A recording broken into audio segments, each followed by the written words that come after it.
That's excellent. That's excellent. I'm also trying to get Lindsey. What was his last name? Lindsey Williams.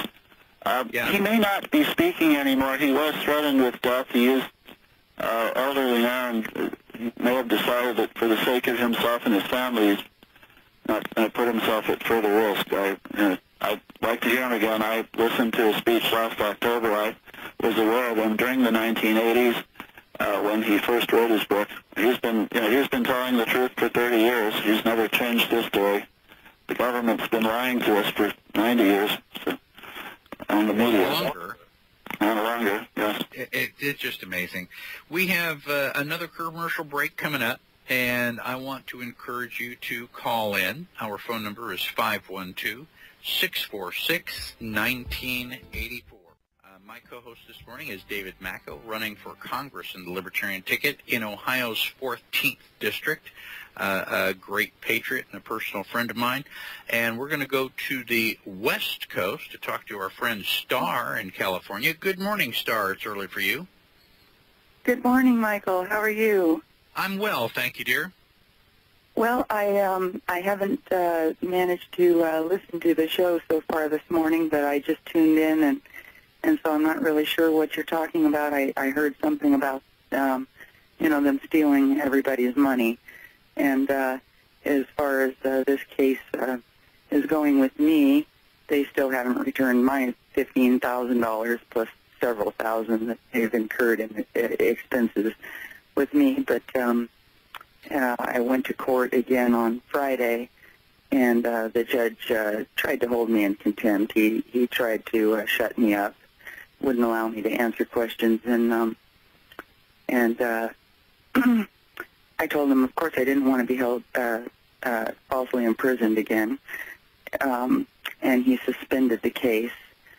So the case has been suspended? They're not going to... Well, it was suspended until yesterday, which I wasn't able to show up, make another round trip of 700 or so miles to be in Marin County from Kern County again. Yeah. So, can I give you a call offline this morning, Star? Sure. I want to hear about it, and I'm happy to have you as a co-host again, but we're straying off topic just a little bit this morning. Yeah. Well, I just wanted to say this is how they, if they can't get your money through paying taxes, they'll just pull you off the road and steal your money that way. Yeah. Absolutely. I'll give you a call later this morning. Okay, great. Thank you, Star. God bless. I appreciate that. That's part of the disease that we face locally, statewide, and federally. Regarding justice, I do have a proposal to require all federal judges to inform all juries of their rights of jury nullification. As Chief Justice John Jay said, the jury has a right to judge both the law as well as the facts in controversy. If jurors knew of their rights to nullify bad laws, we would greatly improve the political situation, and there would be a lot less victims like Starr. And we just have to stop being a victim. Stop, lying in wait or, just sitting or shuddering under the bed. We need to, get up off the couch. We need to start taking action. We need to, if the country isn't the way you want it, well then, damn it, do something about it. Liberty is not a spectator sport. Well, running for Congress is one way to do that. Absolutely. Absolutely. Walter from Texas. Good morning, Walter. How are you? Good morning. I'm fine. Fine. Thank you for taking the call. I'd like to challenge your guest a little bit, and maybe I heard him out of context because I just tuned in. A moment ago he spoke about the energy sources, solar and wind, the ones that do not work. That's an attitude that's caused many problems in this country. Things as simple, very simple, as the amount of energy we use in our homes to heat hot water. Almost every home in the country can have a I don't mean low technology, I mean no technology black hot water tank that would reduce energy consumption in an unbelievable bit, and all it takes is a little bit of leadership to get things like that started. I have a young man that works for me. Not a young man, is a gentleman about my age, actually, and he powers his home. Now, this guy goes out to junkyards, gets broken microwaves, takes the magnets out of them, and takes 2x8s and makes little windmills, and he powers his home just tinkering in his backyard part of the day. He runs his air conditioner in the summer 2 or 3 hours a day off the energy he creates in his own backyard.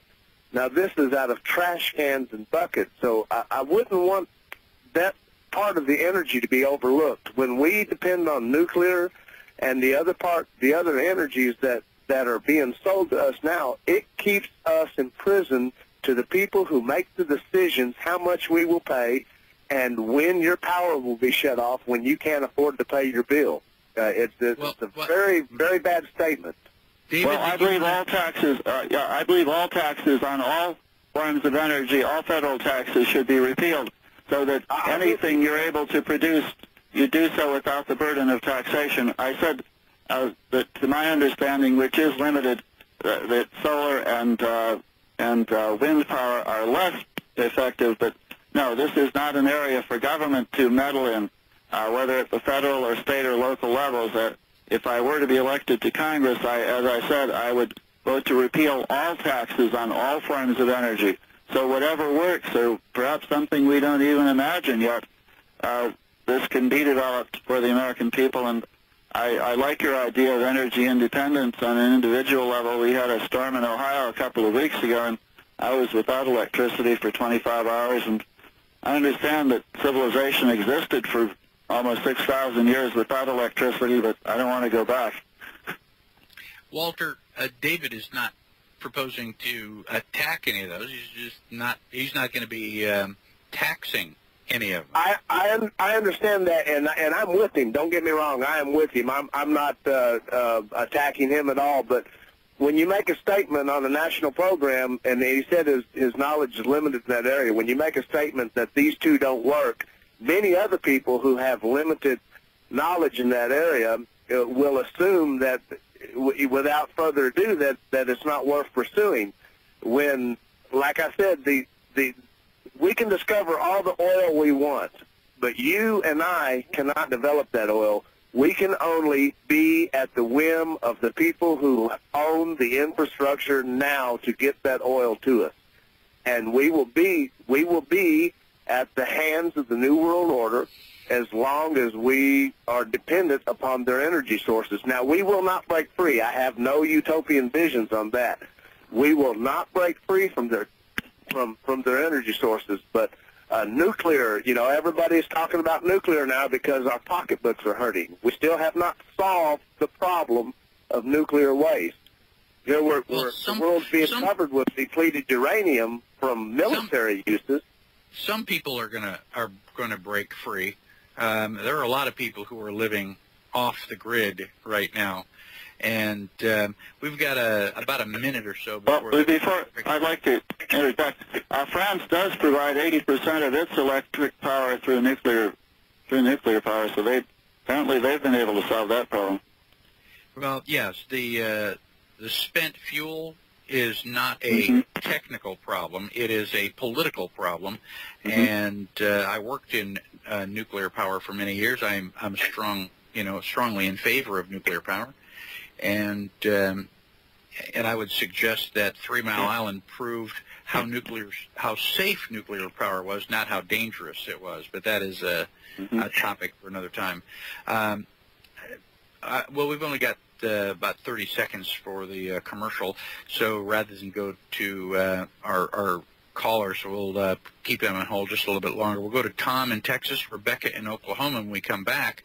Our phone number is 512-646-1984. My co-host this morning is David Macko, running for Congress in Ohio's 14th District. Especially if you're in Ohio, give us a call, 512-646-1984, and you may want to consider a run for office yourself.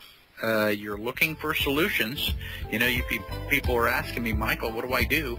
Well, get off the couch, print up some flyers, ask your friends and family to support you, and do the job yourself. Run for office and help us restore this constitutional republic. My dream is that people like David Macko actually get elected to Congress. They go in and get rid of the Federal Reserve. They get rid of all of the ills, the political ills that face us. And it is possible. All we have to do is just, get up off the couch and make it happen. David Macko running for Congress in the 14th District of Ohio. And I'm going to Tom in Texas. Good morning, Tom. Hey, good morning, Michael. You started to say about John McCain a minute ago, and someone interrupted you, and then you completely forgot about it. That's why I'm calling. I wanted to know what you were going to say about that. That's all. John McCain was on television, and he was telling the American people that now is not the time to fix the blame. Now is the time to fix the problem. Excuse me, yeah. I couldn't resist. Oh, I had to laugh too. I mean, it's the guilty who never want to fix the blame. Yeah, don't fix the blame. Get me off the gallows. Yeah, let's not talk. Let's not. We'll just get together and we'll work shoulder to shoulder to fix it. We don't want to talk about who might be guilty of causing this. I'm sorry to interrupt, but I couldn't help it. It's ridiculous. I mean, the guy could do stand-up comedy if it wasn't so damn serious. He's a traitor. Absolutely, he's a traitor. He's a traitor. So is Obama. So are 9/10 of the Congress. So the whole Bush regime. They're all members of the Council on Foreign Relations, and the CFR is not doing anything in our best interest. I've got callers. I want to try to get everybody on the line if I can. Rebecca from Oklahoma. Good morning, Rebecca. How are you? Good morning. I'm doing well. Tomorrow is the unveiling of the new Campaign for Liberty website, and it'll be the first day to sign up as a precinct captain for your precinct, and I think that's one of the best ways every individual can get involved and help change the view of how our, United States of America is moving, and beyond that, I myself am trying to organize and network the precincts up through and develop a communication chain through the county so that we can actually mobilize when things are needed to be mobilized. And it's called the CPR Project, and CPR meaning Community Precinct Resuscitation. And if anybody's interested in learning more about that, they can email at cprproject@cox.net. But one of the things, if things really do get bad, we need to know our neighbors so that we can help each other out during the difficult situation. And joining and developing your precinct will help make that happen. So it even goes beyond political action. It goes. A week ago, we had Ike Hall and Jerry DeMarchi here on the program talking about the Campaign for Liberty, and it is a grassroots effort. I do strongly support that. And can you give us the website again, Rebecca, for where they're supposed to go to sign up? It's www.campaignforliberty.com. And everybody is supposed to organize at the precinct level. How big are most precincts? How many people live in a precinct?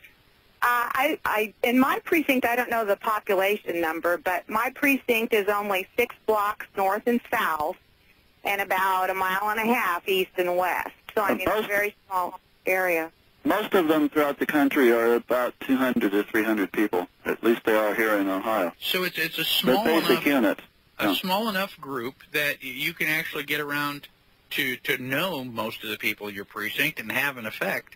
The old Chinese proverb or something like that says you eat an elephant one bite at a time. And this is dividing the United States is already divided into precincts. And, if you're looking for something to do, if you're tired of the way things are and you want to take action, Michael, what can I do for liberty? Go to campaignforliberty.com. Is that .com, Rebecca? I believe so, yes. And join in. Roll up your sleeves. You don't have to fix the entire United States. All you have to fix is your precinct, or work to fix it. Get people organized. Get people involved. And so you're planning to sign up first thing in the morning, Rebecca? That's it. Yes, I am. Yes, I am.